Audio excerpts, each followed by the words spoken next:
but I wanted you to speak, I guess, generally about clearing mental RAM, using this space for thinking only about things once if it's meaningful, and then using the method to be able to clear more space and get more things done because you can have more productive thoughts. Yeah, well, one way to think about this methodology is it produces the condition for you to flourish.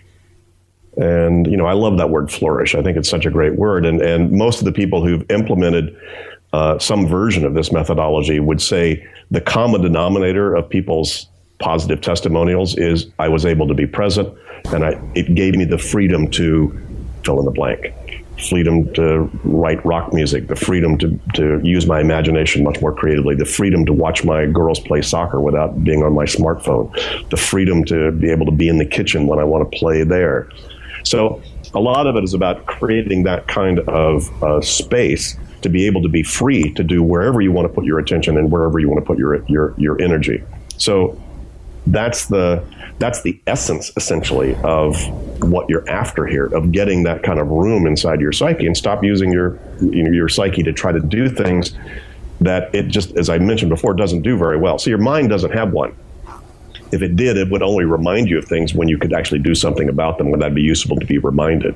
But your mind is like this wild monkey. It's just running loose inside of there. It'll wake you up at 3 o'clock in the morning and beat you bloody about something you can't do anything about while you're lying in bed, which is not very smart. And, to your point too, Richard, you mentioned earlier, most people actually do versions of this already. So when people say, well, gee, David, you're getting too organized, or you have too many lists, or you have too many categories. And I say, well, if you don't think lists work very well, do you use a calendar? Sure. Well, then don't be intellectually dishonest. Throw it away. If you think your mind can manage that, but the complexity, as you mentioned before, of our life outweigh beyond how many things are on your calendar. So just the fact that, gee, I now can use these tools to be able to offload that job of the psyche, to be able to free it up, to then be able to take advantage of my intuitive intelligence, be able to take advantage of being more creative, more innovative, more loving, more peaceful, more whatever the heck it is that you want, that you would consider the golden goodies of your life. A lot of people know how to do that. In a lot of the corporations that I'm in, there's all kinds of leadership programs, and those are all fine and good, but most people I know that are in those programs go, I know how to do that. I know how to mentor. I just don't have time. I don't have the space. I don't have any bandwidth to do that. So one of the best things you can do in terms of your ability to be a leader is to make sure you've got clear space. And also, that's also going to engender trust. So, if you're going to lead me, I want to trust that if I toss something to you that I think is potentially relevant information, that you're not going to lose it or fall through the crack. Absolutely, because it puts your mind at rest, at ease, and this comes back to the value of clear space. Because I find for instance, my email inbox. Most people do still get email, and a lot of people I know have many thousands of emails in the inbox, and they haven't discovered creating folders and being organized. But the serenity you get from having your email at zero, knowing that things are either in process or scheduled or whatever it needs to be to put your mind at rest, is invaluable. And what I see is a lot of people are addicted to the random schedules of positive reinforcement that email and other things on the internet bring, and that robs them of their time. And due to the content of this show, I give out a lot of homework where people need to reprioritize their time and their habits to consume this new information and learn their way through it. And this is the same sort of habit that we're trying to break with email. If we can learn how to get control over our time as individuals, then we can make time to learn things like these useful methods that we kind of share with the audience. Yes, as you mentioned before, that one of the ways to get addicted to anything is random positive reinforcement, which is what email and social pinging and all that stuff is doing for people. And most people are living in I don't want to miss anything mode. I don't want to miss anything. And this might be important. This might be critical. This might be something I need to see. And this might be, and so they're constantly checking. They're constantly checking about all that stuff. And that's a huge distraction. If you zeroed out your backlog every 24 hours, maybe 48 max, then a part of you doesn't have to keep doing that. Look, I'll get to it. It's in my system. I will get to it when I'm in getting to it modality. And in getting to it modality, then I can then sit down and I'm ready to now process my in-basket to zero. So when I'm not doing anything else, I'm cleaning up because there's a surprise coming toward me I can't see. And when that thing hits, man, the last thing I want is any kind of a backlog, hanging onto my psyche. So if I'm not sure exactly what I should be doing, clean a drawer, clean up your in basket, clean up any kind of backlog of unprocessed stuff so that you're as close as you can be to be fully present. Then you can evaluate the new thing, the surprise, the unplanned stuff against a really total gestalt. If I've got 300 unprocessed emails and I get surprised, that's called an interruption. And you get angry at the world for disturbing your well-organized life. If I've got 0 emails and I get a surprise, I go, oh, hey, a new opportunity to influence my world. Let me see if that's more important than any of the other things that I should be doing right now. So it makes me, I got a full team then in my head that can then make decisions about, okay, where do we organize our committee right now? Where do we put our focus right now? And if you've got a big backlog or a lot of unprocessed stuff, that's almost impossible to be able to do. You'll be driven by latest and loudest. Well, I've heard you speak in the past about the term open loops. And if you have all these open loops, these open tasks that you haven't done anything with, and you don't have a method to do anything with them, that creates a polarity of all this unprocessed stuff in your head. That creates cognitive dissonance. It creates learned helplessness. There's all these situations that I see plaguing our culture in America.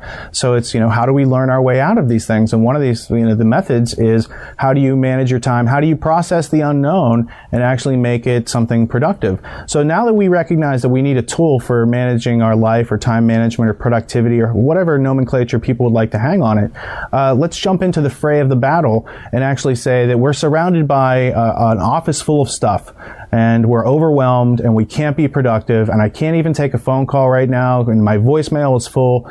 Take the audience just through a sample steps. Don't give away any of your golden secrets, because that's what you want people to consult and keep you writing books.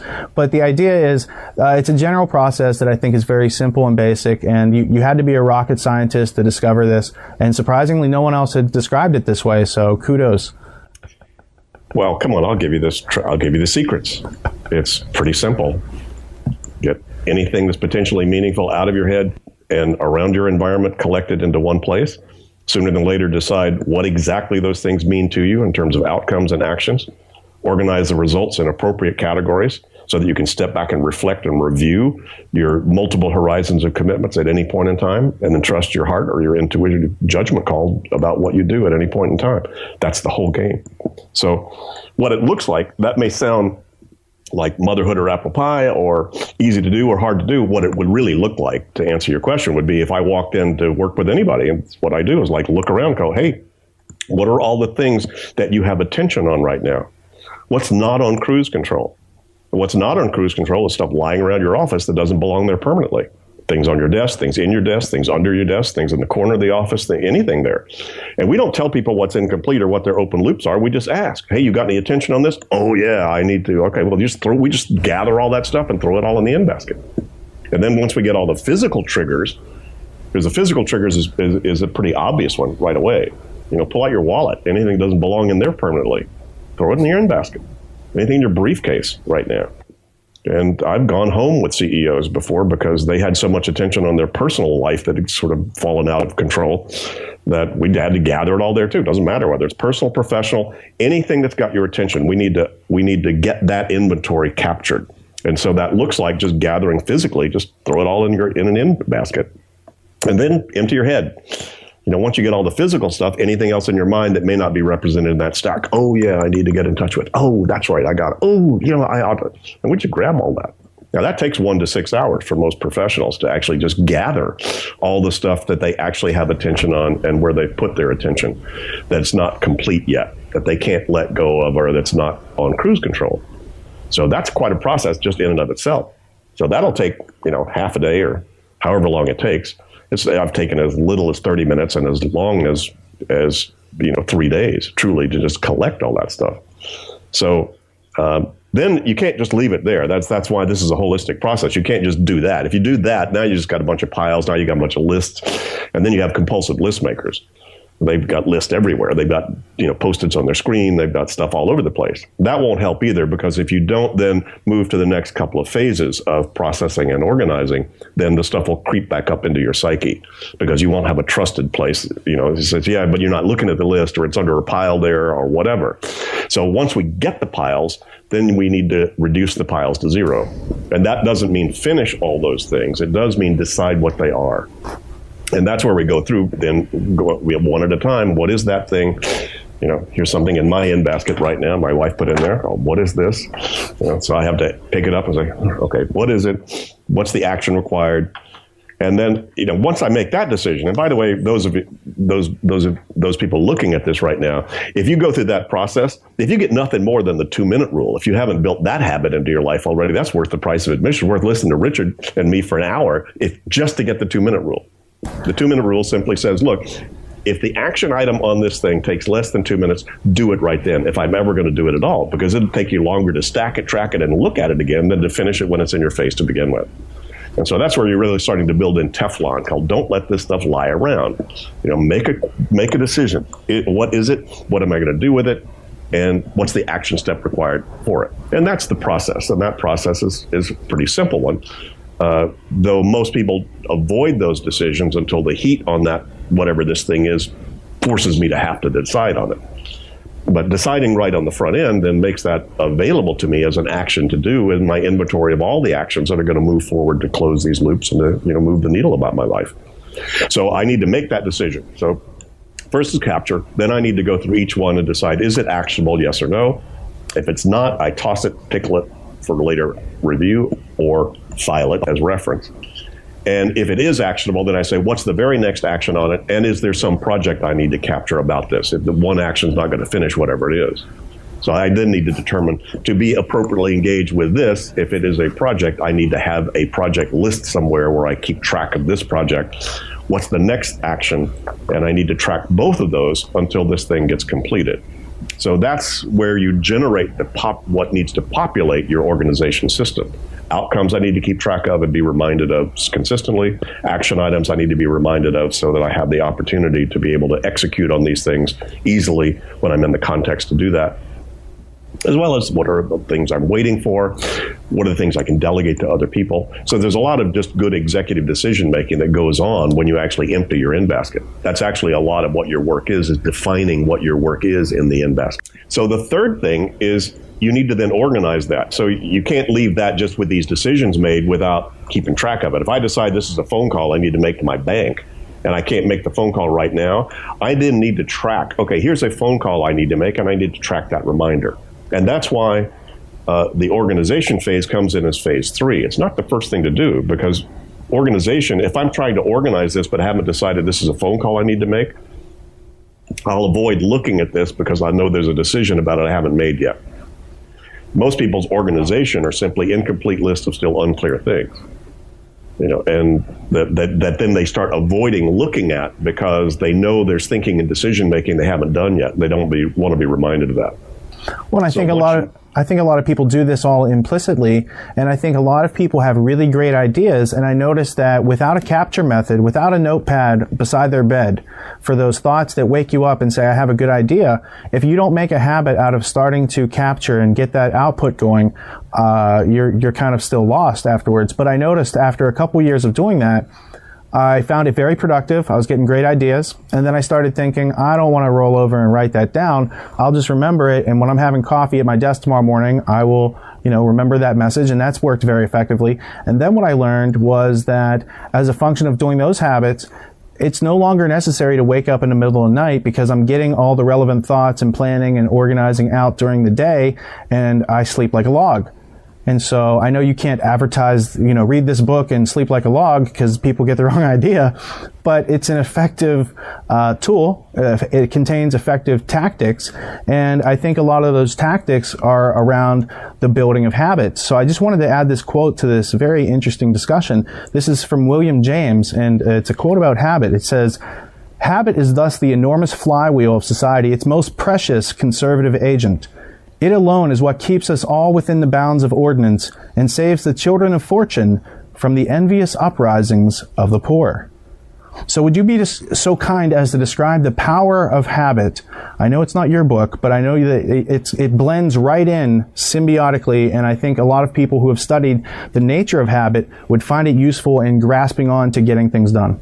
Well, I think it was Alfred North Whitehead who had a fabulous quote that thinking should be reserved for special moments like the cavalry charge, where you save it for special moments. So whatever you can build in so you don't have to constantly keep thinking, and you can build in these habits that allow your mind to be able to relax, knowing that it's going to do these behaviors then it saves your mental energy, your thinking energy for real decisions you need to make and the real energy you need. So I know you mentioned The Power of Habit. Charles Duhigg's a big champion of my stuff, and it's a fabulous book, by the way. And that book was worth its weight in gold just for the idea of a keystone habit. What is a habit that if I shift this little habit, it's gonna knock dominoes down of a lot of other things. Maybe it's putting on your exercise gear when you first wake up in the morning, like it was for him.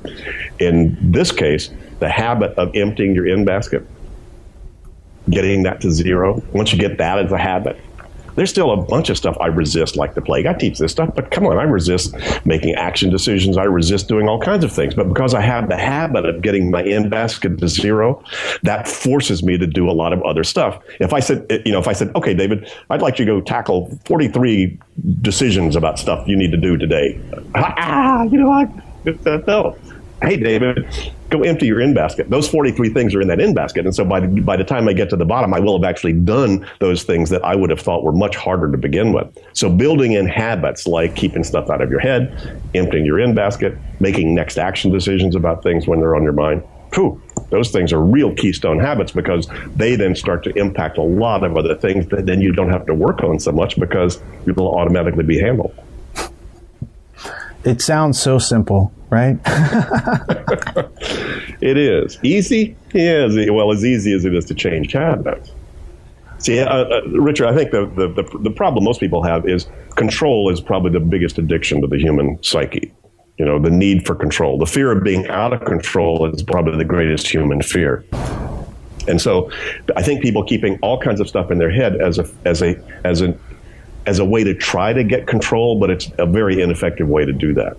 So everybody thinks, if I keep it all in here, I don't want to write it all down because then it'll be really out of control and it's feeling so vulnerable to begin with. And what they don't realize is that keeping it all in your head is what's throwing it out of control. So there's kind of a paradoxical thing that you have to step through. That's why I said this is much like the martial arts or learning the banjo or learning the tango or anything else. The initial moves feel very awkward and very unnatural and very unnecessary until you do them 1,000 times. Then you say there is no better, more efficient and effective way to move.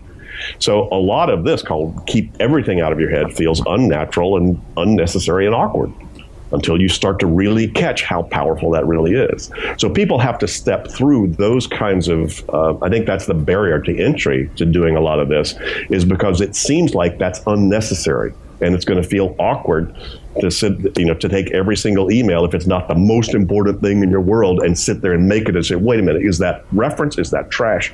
What are you going to do with that? And actually making these kinds of decisions about things before the heat on them forces you to. That's a big habit change. And getting yourself to make decisions about stuff is, again, something that people can train themselves to do. You can actually train yourself to do it pretty rapidly. So it is simple. These are very simple behaviors. And the kind of paradoxical idea here is that these are behaviors everybody's already doing. It's not like they have to learn some new skill. It's not like a foreign language or a new technology people have to learn. They're already writing things down.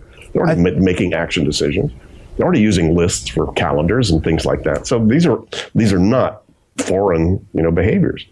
Well, I think there's a certain power in identification. What you're saying is it's overwhelming until we name it, until we define it, and ask it a few questions.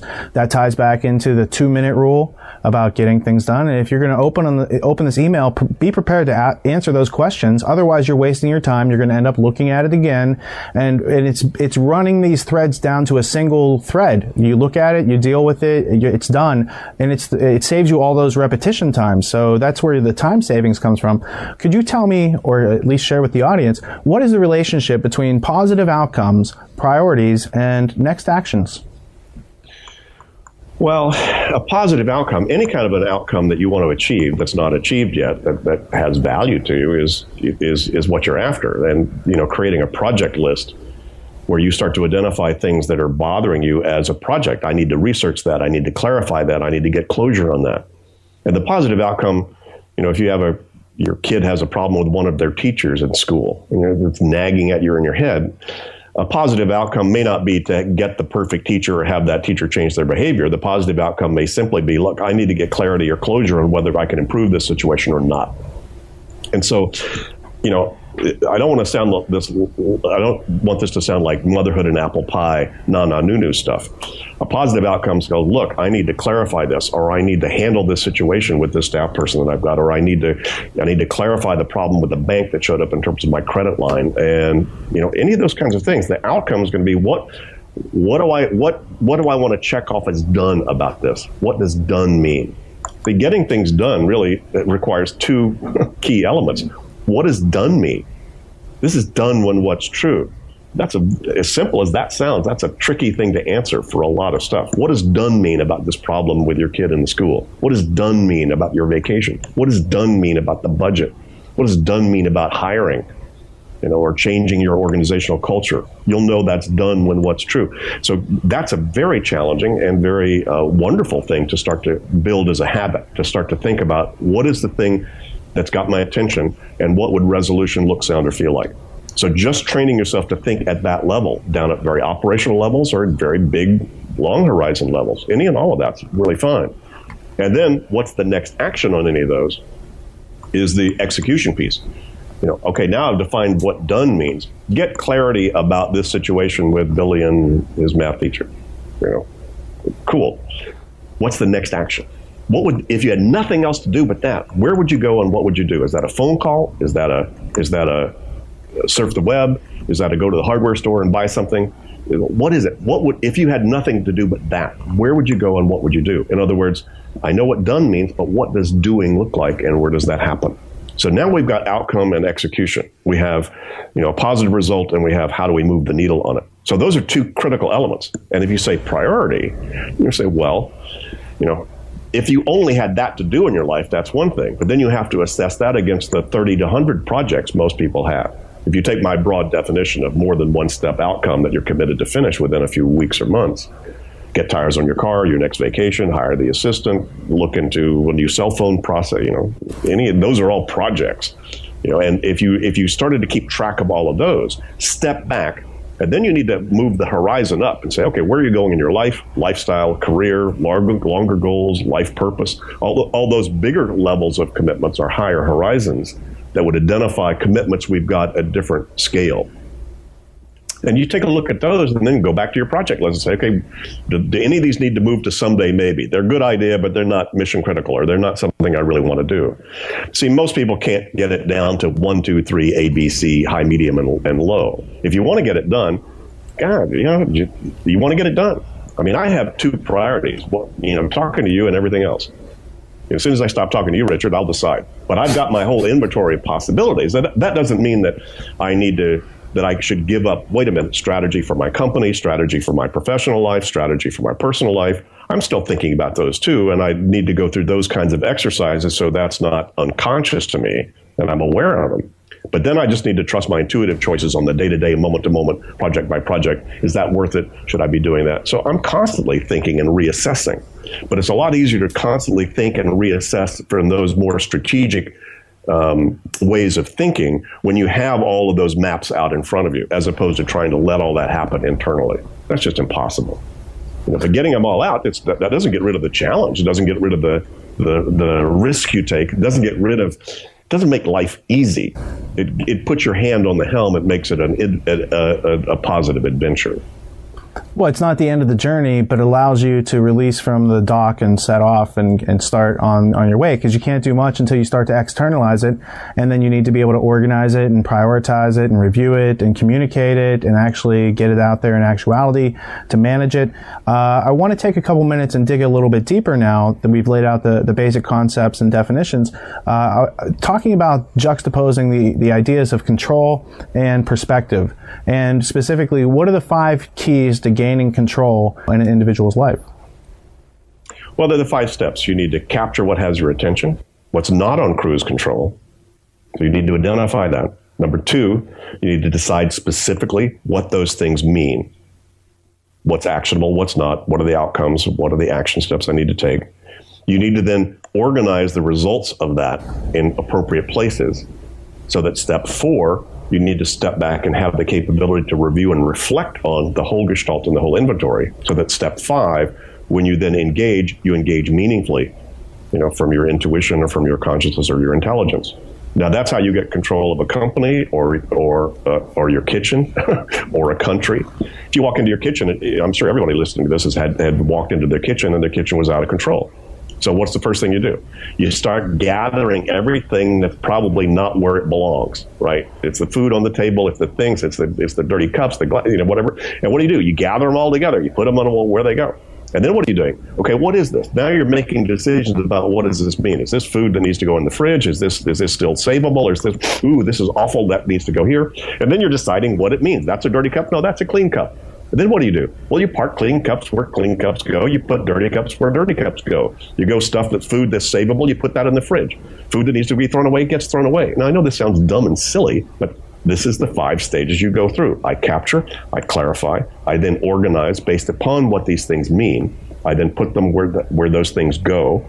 And then I step back and look at the whole gestalt and say, okay, now time to pull out the butter and heat the skillet. So then you engage meaningfully once you've actually done that. That's how you get a meeting under control. That's how you get a conversation under control. That's how you get anything under control. There's these 5 very different stages, but they're different stages, and each one of these stages has its own best and worst practices and its own tools. That's what most people never got. They thought, okay, I need to get organized and set my priorities. Yeah, well, first of all, priorities is something you're only going to set once you've done these 5 stages so that you can actually have some stability with which to view your whole world and some stability and execution capability so that you trust the decision you're going to make. So that's why if you had to choose, do I want to get control or focus first? I say, well, get control first. You could either one. If you get highly focused on something, you will then go get in control in order to make that thing happen. So understood, there's a symbiotic relationship between control and focus. But if you had to choose, it's better to make your focus choices from a place of stability. Well, if your ship is sinking, you don't care where it's pointed. You just need to plug the hole, right? Well, it's very much like setting up a camera. You don't want to adjust the perspective and focus on the camera until you get a stable tripod or some sort of stabilizer under it so you can get a nice steady shot. So juxtaposing this idea of control that you laid out, and I want to talk about focus and perspective. What are the 6 horizons that you've observed that pretty much apply to every individual I've ever met? And why don't we know about these 6 horizons already? Why did we have to wait for you to write this book? I just discovered that there are 6 very definable horizons of our commitments. Very different content of these different horizons. I'll start at the top. Top horizon is, okay, what's your commitment as a human being or what's your commitment as a company? In other words, what's your purpose? What's the raison d'etre? Why do you exist? What are you here as a human being to do? What are you here as a company to do? So purpose would be at that top level. I'll call that horizon 5. And at the same level would be your values. What's really, really, really important to you, Richard? You don't care where you work as long as X. You don't care who you work with as long as X. And those will hear, what are your core values? Because your core values and your core intentionality or purpose are going to be your prime drivers. So there's a commitment at that level. I need to be a good person. I need to serve other people. And, we're here to provide great education and information for people to improve their life conditions. Okay, fabulous. Now you got that. Now, how much is that going to help you decide which email to write first tonight? A little bit. But you're going to probably need to step down operationally to get some other horizons. So the next horizon down would be horizon 4, which we call vision. This is the long-term picture. Okay, if you were fulfilling your purpose successfully, what would that look, sound, or feel like? 5 years from now, 3 years from now, 10 years from now, whatever. 100 years from now, whatever kind of way long big future out there would give you permission to say, oh, if I could make it up, wild success would look, sound, or feel like this. I'll be doing this with this level of impact, with this level of profitability, with this level of fun, with whatever. And then you sort of essentially create your own movie about that. So that's the next level of commitment. Okay, I'm committed, and this would be lifestyle or career, or for the company, the long-term goal or vision of kind of what business, how does it see itself in the world out there? And that could be much more specific and much more granular. You can get as granular as a 2-hour movie about the detail of what that could look like. But how much will that then help you decide which email to write first? Well, a little bit more. But then you're going to probably need to back it down and say, yeah, in order to make that grand, wonderful, wild success vision come about, what are the things I need to accomplish over the next 3 months to 24 months? What are the goals, essentially, or objectives? And don't get tied up in the words, but it's what's the shorter term things that we need to accomplish? Here's the 6 things we need to do in the company this year. Here's the 3 things my spouse and I would really like to have true by the end of this year in terms of our lifestyle. So getting clarity about that, that'd be what I call Horizon 3. You still don't have anything to do yet. All you're doing here is defining and refining the images and pictures you've got in your mind that you'd like to have true. But then you need to back it down to what I call Horizon 2. What are all the things you need to maintain so you have balance and stability of the enterprise to be able to get those goals and that vision? Oh, yeah, we need to manage finances. Oh, yeah, how about my health? How about my relationships? Oh, yeah, how about my personal expression? How about my health and vitality? How about staff development? How about quality control? Now you get down to what we refer to as areas of accountability or interest or focus, and these are not things to finish. You don't finish growing sales. You just need to say, is that being maintained at some appropriate level? You don't finish health to say, is that at some appropriate level? So down at Horizon 2, that's where you'd have your job description. That's where you'd have maybe a checklist about your life. How am I doing how's my health? How's my personal expression? How's my family? How's my relationships, et cetera? So that's another level of commitment just to maintain. Essentially, what are all those things I need to maintain? A lot of your day is spent, as soon as you eat lunch, you just said, that's a Horizon 2 thing. I'm taking care of my body. As soon as you take a nap, that's a Horizon 2. I'm watching my energy levels and my flow. You still don't have anything to do yet. Now, how much have you clarified your purpose, your vision, the goals you want to achieve, and all the things you need to maintain? How much would that help you decide which email to write first? A bit more. But then you're going to say, okay, now what are all the things you need to finish about all that? Oh, yeah, I need to get a trainer for my health and energy. Oh, yeah, I need to hire an assistant. Oh, yeah, I need to increase my credit line at the bank. Oh, yeah, now you got projects. Projects would be Horizon 1. Those are all the things you need to finish. And as I mentioned, that's the 30 to 100 things, if you count personal and professional, that you need to accomplish. Or some part of you says, I need to finish all these things to maintain what I need to maintain and to move the needle toward the goals and vision that I have. And then you still don't have anything to do yet, by the way, because you don't get to doing until you get down to the ground level. And ground level, as opposed to any of these horizons, is, okay, phone calls, emails, buy at the hardware store, talk to my life partner about whatever. Now we come down to the next actions. What are all the action, the physical, visible activity that needs to go on about any of these open loops or any of these things and commitments in order to, make all those other horizons viable and aligned? And that's where most people have between 150 and 220 next actions at any point in time. The 13 phone calls you need to make, the 6 things you need from the hardware store, the 3 things you need to go over with your life partner, the 16 things you need to draft at your computer. Got a bunch of those. Now you actually have real stuff to do. So when you come back to how did I discover this, I actually came up with those horizons because I had a very senior guy in a big Wall Street firm I was doing some consulting and coaching at, that his biggest presenting issue was his calendar. He was just blocked for months. He had no room whatsoever. His assistant was turning to toast because she was trying to fend off everybody that politically wanted to get on this guy's calendar. And he closed the door. He said, David, what do I do about this? And I'm scratching my head going, what do I tell this guy? And he had a whiteboard in his office. And I went up and I actually laid out these different horizons. And as soon as I laid them out, I said, well, there's this horizon. I said, at what horizon do you want to have this conversation about your meetings? And he went, I got it. Got it. He looked at it and said, this is not about meetings. It's about I got teenage kids that are growing up out from under me, and I'm going to miss that game if I sit around trying to make partner till 11 o'clock at night. Got it. So it wasn't about, so I discovered that it was very helpful, though we all implicitly have these kind of commitments, some more than others and some more conscious than others. I don't tell people they should set goals at Horizon 3. I just say if you got them, then you need to identify them. Because they're pulling or they're pushing on you anyway. So you need to make those conscious so that you don't break agreements with yourself. You don't have to have a vision, unless, of course, you do. So that's all up to you, how much and how conscious you need to be at these different horizons. But I guarantee you, the just your actions and projects, getting those horizons really clear, will suddenly make it a lot clearer for you to be able to think of these longer horizons and bigger things to do that. And also, we found over the years this is very helpful lexicon for people and a framework for people to have a discussion. You and I want to talk about the future of the business. I say, well, is this the big vision future, or is this, by tomorrow afternoon, what do we need to have true? And if you're doing blue sky stuff, I'll hear, hey, here's our grand vision, and I'm trying to get accountabilities for real projects that we've got to have to make sure that we meet the goals that we need to have to be able to make your vision happen. We'll probably want to shoot each other, just because we're passing in the night in terms of the horizon we're talking about. So it's very, very handy to realize, look, we've got these different levels of commitments that we have. Ideally, they want to be aligned. And just a very useful model, essentially, to think about. And they're all commitments. They're all, some level of agreement with myself that if the world is not matching whatever I'm holding as an inventory there, then I've got some sort of creative cognitive dissonance with myself. That's just nice to identify those maps. Well, I think it's also providing a common ground for people to get on the same page by identifying what horizon they want to engage at on this particular topic.